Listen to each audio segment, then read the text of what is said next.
PE Educados serve to learn. Initiate, enhance, and empower. Welcome to BPED 52, Physiology, Exercise, and Physical Activity.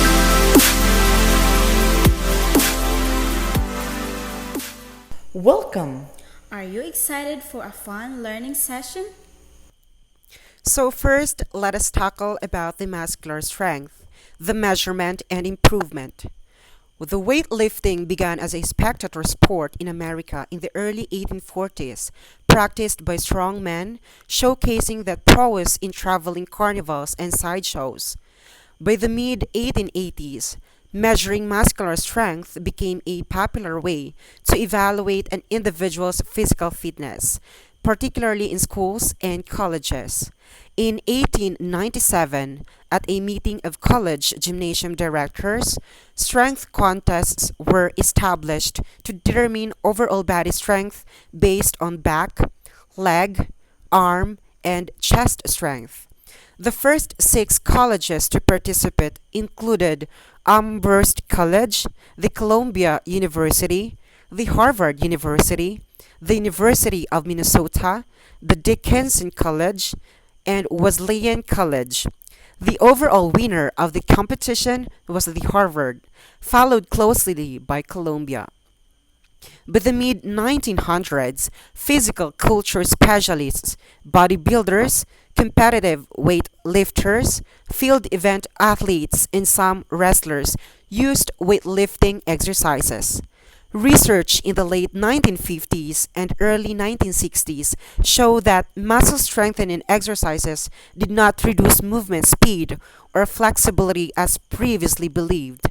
In the following sections, we will be exploring the underlying rationale for strength or the resistance training, including the acute and chronic physiologic adjustments as muscles become stronger with training. The inclusion of strength development programs as part of the athletic training regimens is not new. It prepared men for warfare in ancient China, Greece, and Rome. When the ancient Olympic Games first began in 776 BC, athletes trained nearly year-round and incorporated muscle strengthening exercises into their training routines. The scientific foundation for strength training for athletes began with the Chinese in 600 BC in the Zhou Dynasty, 1122 to 249 BC. Conscripts had to pass weightlifting tests before they became soldiers.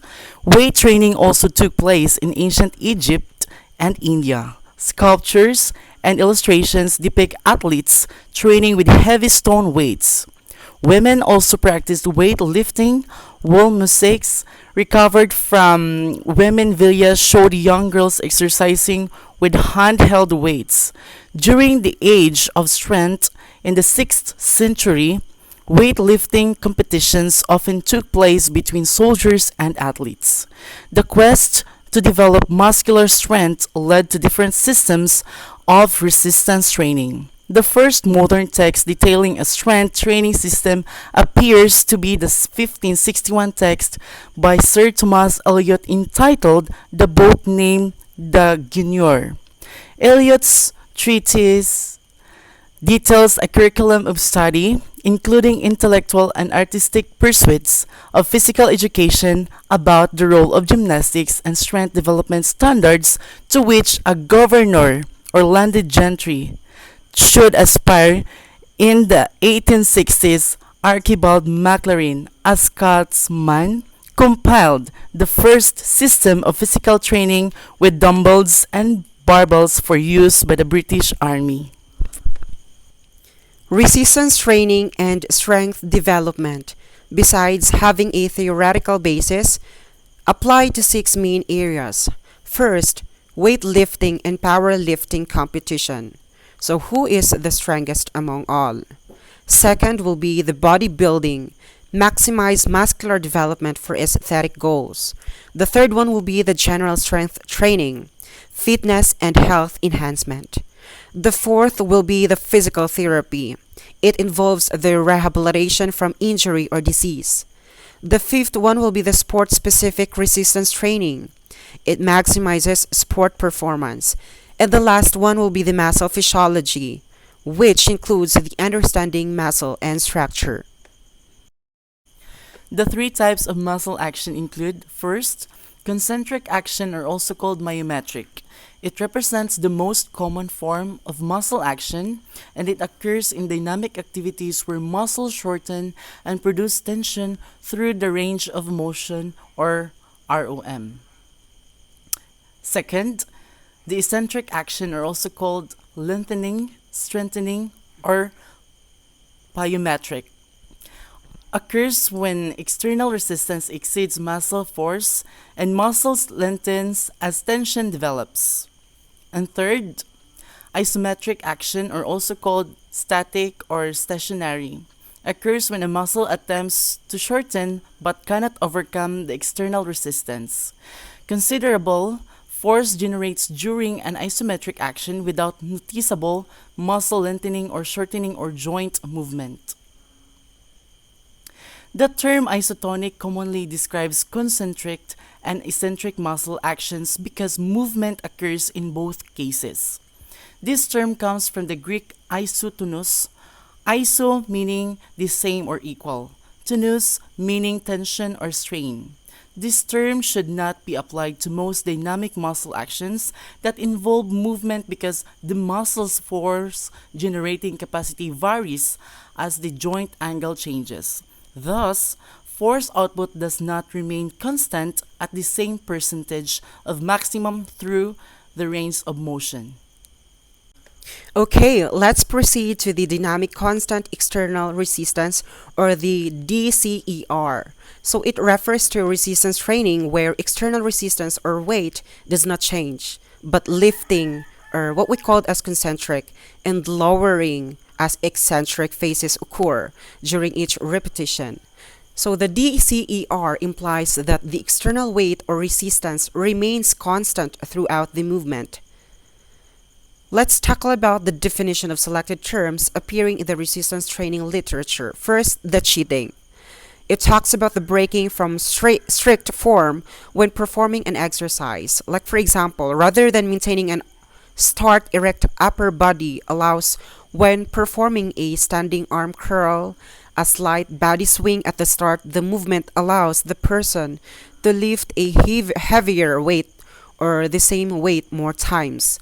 So cheating increases injury risk if performed improperly.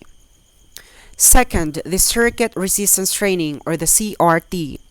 It is a series of resistance training exercise performed in sequence with minimal rest between exercises. So more frequent repetitions with less resistance, usually 40% to 50% of the 1 RM, stimulate the cardiovascular system to produce an aerobic training effect. The third one will be the concentric action, muscle shortening during force application.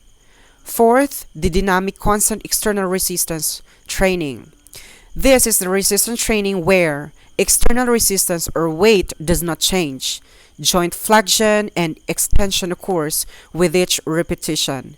It is formerly but incorrectly referred to as a isotonic exercise. The fifth will be the eccentric action. So this involves the muscle lengthening occurs during force application. The sixth one will be the exercise intensity. This it talks about the muscle force expressed as a percentage of a muscle's maximum force generating capacity or some level of maximum. The seventh one will be the isokinetic action. So this involves the muscle action performed at a constant angular limb velocity. The eighth one will be the isometric action. So this involves about the muscle action without noticeable change in muscle length. Ninth will be the maximal voluntary muscle action, or what we call as the MVMA.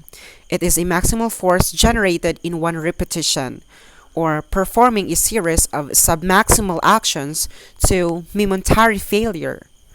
10th will be the muscular endurance. It is about sustaining maximum or submaximum force.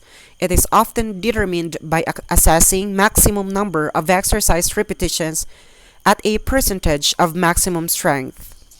11. the overload. It talks about a muscle acting against a resistance normally not encountered. Next will be the periodization. It is the variation in training volume and intensity over a specific time period. Goal to prevent stillness while peaking physiologically for competition. 13th, the plyometrics. This is the resistance training involving eccentric to concentric actions performed quickly so as a muscle stretches slightly prior to the concentric action. It also utilizes reflex to augment the muscle's force generating capacity. 14th, the power. Rate of performing work like force times distance divided by the time, or force times velocity. Power applied to weightlifting relates to the mass lifted times the vertical distance it moves. It divided by the time that complete the movement. So if 100 pounds moves vertically 3 feet in 1 second, then the power generated will be equal to 1b times 3 feet, or divided into 1 second, or 300 feet pounds seconds. 15th will be the progressive overload. It is the incrementally increasing the stress placed on a muscle to produce greater force or greater endurance. 16th will be the range of motion, or what we call as the ROM. It is the maximum range of movement through an arc of a joint. 17th, the repetition. One complete exercise movement, usually consisting of concentric and eccentric muscle actions, or one complete isometric muscle action. 18th will be the repetition maximum, or the RM.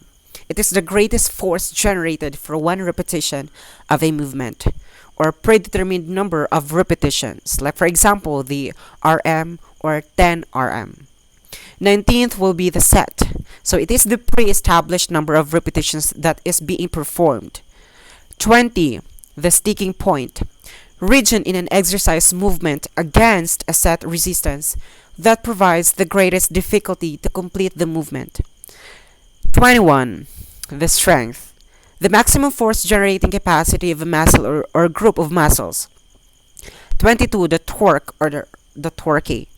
It is the force that produces a turning, twisting, or rotary movement in any plane about an axis, like for example, movement of bones about a joint, commonly expressed in a Newton meters. 23. The training volume. It is the total work performed in a single training session.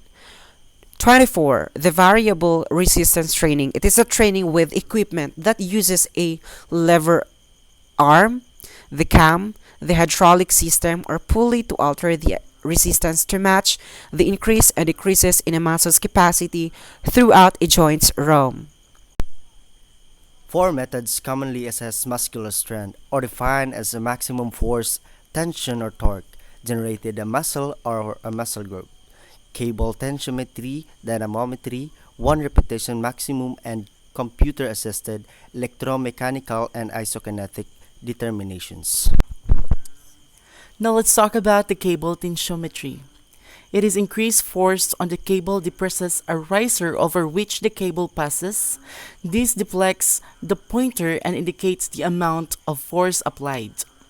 The application of the tensiometer for strength measurements differs considerably from its original use for measuring tension on steel cables linking various parts of an airplane. Cable tensiometry isolates a muscle at a specific joint angle to determine strength before and after training and rehabilitation. This strength assessment provides a unique advantage. One can measure force capacity at different points of the movement phase, so the strength or weakness of particular muscles can be determined at diverse joint angles throughout the range of motion, or ROM. This cannot be accomplished with standard weightlifting equipment. So next, let's talk about the dynamometry. So both devices operate on the principle of compression. application of external force to the dynamometer compresses a steel spring and moves a pointer. By knowing how much force must move the pointer a given distance, one can determine how much external static force has been applied to the dynamometer. Now let's talk about the resistance training for children. It has gained popularity, yet its benefits and possible risk remain fertile ground for further research. Incomplete skeletal development in young children and adolescents raises concern about the potential for bone and joint injury with heavy muscular overload. One might question whether resistance training improves strength at a relatively young age because the hormonal profile continues to develop, particularly for the tissue building hormone testosterone. Limited evidence indicates that closely supervised resistance training programs using concentric only muscle actions with high repetitions and low resistance significantly improve children's muscular strength without adverse effect on bone or muscle. So let's talk about the muscular strength and the puberty. Until puberty, boys maintain about 10% greater muscle strength than girls. After age 12, boys continue to increase in strength while strength plateaus in girls. Gender-related changes in body composition account for much of the strength difference. Guidelines for resistant exercise for children. In 5 to 7 years old, introduce child to basic exercise while little or no weight. Develop the concept of training session. Teach exercise techniques, progress from body weight, calisthenics, partner exercise, and lightly resisted exercise. Keep volume low. And during 8 to 10 years old, gradually increase exercise number. Practice exercise techniques for all lifts.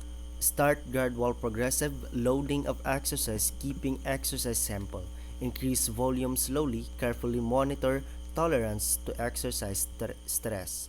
And during to 11 to 13 years old, teach all basic exercise techniques, continue progressive loading of each exercise. Emphasize exercise techniques, introduce more advanced exercises with little or no resistance.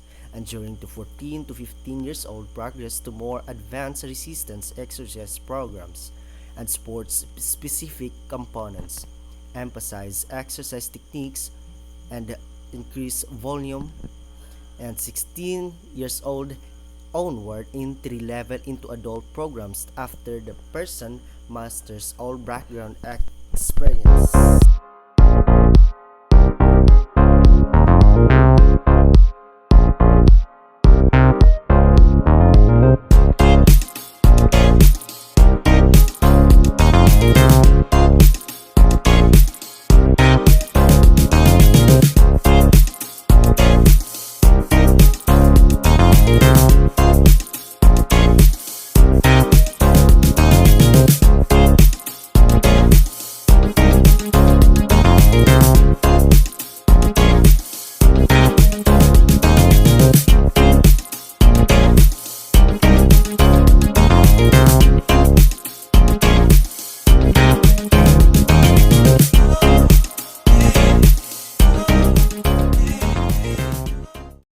At this point, we are going to tackle about what are the questions to answer before initiating resistance training for children.